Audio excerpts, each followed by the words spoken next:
कोकणातली माती आणि तिथला भक्तिभाव या दोघांनाही एक वेगळाच गंध असतो. ओसरीवर तेवणाऱ्या समईच्या प्रकाशात आज स्वामी चरित्राचं एक असं पान उघडलं जाणार होतं जे विद्वानांचा अहंकार मोडून काढणार होतं. ज्या स्वामींच्या दर्शनासाठी जग व्याकुळ होतं त्यांनाच एका मोठ्या विद्वानाने वेडं ठरवलं होतं. मग पुढे काय झालं ऐका आजची ही अद्भुत कथा. आजोबा, स्वामींचा स्वभाव कसा होता ते खूप बोलायचे का? श्री स्वामी चरित्र सारामृत अध्याय 7. बाळा, ह्यात गोष्ट आहे मुंबईच्या विष्णुबुवा ब्रह्मचारी यांची. बुवा खूप मोठे विद्वान होते. अक्कलकोटच्या मालोजी राजांनी त्यांना मोठ्या आदराने त्यांना मुंबईहून बोलावून घेतलं होतं. पण बुवांना आपल्या ज्ञानाचा खूप गर्व होता. ऐक तर मग काय झालं. राजवाड्यात रात्रंदिवस वेदांताच्या चर्चा झडू लागल्या. बुवांच्या ज्ञानाची सर्वत्र स्तुती होऊ लागली. बुवा, आपल्या वेदांत चर्चेने अक्कलकोट पावन झालं. तुमचं ज्ञान खरोखरच अगाध आहे. विष्णुबुवांची छाती गर्वाने फुगली. ते मालोजी राजांना म्हणाले, राजे, वेदांत हा काही सोपा विषय नाही. तासन तास अभ्यास केल्यावरच यातली गुपिते उलगडतात. पण मला सांगा, गावात ज्या स्वामींची एवढी चर्चा मी ऐकतोय ते खरंच वेदवान आहेत का? बुवा, स्वामी साक्षात परब्रह्म आहेत. तुम्ही एकदा त्यांचे दर्शन घ्याच. विष्णुबुवा स्वामींना भेटायला गेले. स्वामींना पाहून बुवांनी त्यांना एक खूप कठीण प्रश्न विचारला. स्वामी, मी वेदांताचा अभ्यासक आहे. मला सांगा, ब्रह्मपद तदाकार होण्यासाठी नक्की काय करावं लागतं? याचा नेमका मार्ग काय? पण स्वामी मात्र काहीच बोलत नाहीत. फक्त बुवांकडे पाहून खदखदा हसतात.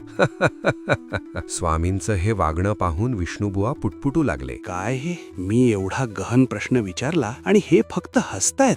तर मला वेडा संन्यासी दिसतोय. लोकांना उगीच भुरळ पडलीये याने. याला तर कशाचंच ज्ञान नाही. चला निघूया इथून. त्या रात्री बुवा राजदरबारात झोपलेले असताना एक प्रसंग घडला. बुवा अचानक झोपेत अस्वस्थ झाले. त्यांना विचित्र स्वप्न दिसू लागलं. त्यांना दिसलं की त्यांच्या अंगावर असंख्य विंचू म्हणजे वृश्चिक चढले आहेत. त्यातल्या एका महाविषारी विंचवाने बुवांना जोरात डंख मारला. नको नको, हे एवढे विंचू कुठून आले? वाचवा. अरे बापरे, डंक मारला. मेलो मी. वाचवा. बुवा खडबडून जागे झाले. त्यांचं हृदय धडाधडा उडू लागलं. भीतीपोटी त्यांच्या तोंडून शब्द फुटेना. त्यांच्या शेजारी निजलेल्या पारशी मित्रांनी त्यांना कसंबासं सावरलं. बुवा, काय झालं? एवढे का ओरडताय? शांत व्हा बुवा, पाणी प्या. तुमचं शरीर तर पूर्ण थंड पडलंय. खूप खूप भयंकर स्वप्न होतं ते. असंख्य विंचू माझ्या अंगावर चढले होते. तो डंख अजूनही टोचतोय असं वाटतंय.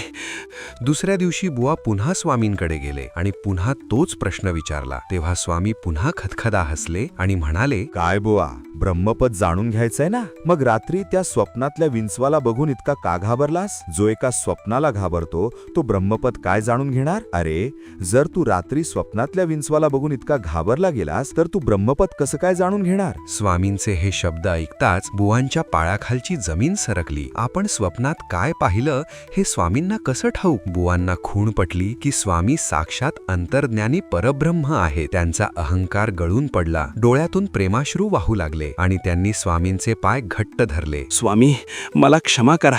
मी अज्ञानी होतो. माझं स्वप्न तुम्हाला कसं समजलं?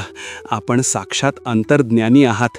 माझा अहंकार गळून पडलाय. मला वाचवा स्वामी. ज्या बुवांना स्वामी आधी वेडे वाटत होते तेच आता स्वामींचे अनन्य भक्त झाले. भिवू नकोस, मी तुझ्या पाठीशी आहे. आजोबा, म्हणजे स्वामींना कोणाचं पुस्तक वाचायची गरज नव्हती. त्यांना तर सगळं आधीच माहीत असायचं. हो बाळा, पोथी वाचून मिळालेलं ज्ञान हे फक्त माहिती असतं. पण स्वामींच्या चरणापाशी मिळतं ते खरं अनुभव ज्ञान असतं. विष्णुबुवांचा अहंकार तर गेला, पण आता अक्कलकोटमध्ये एका अशा चमत्काराची वेळ आली होती ज्याने विज्ञानालाही थक्क केलं. स्वामींनी एका मृत माणसाला कसं जिवंत केलं हे आपण पाहणार आहोत उद्याच्या भागात. पाहत रहा आजोबांच्या गोष्टी सीझन 11. श्री स्वामी समर्थ.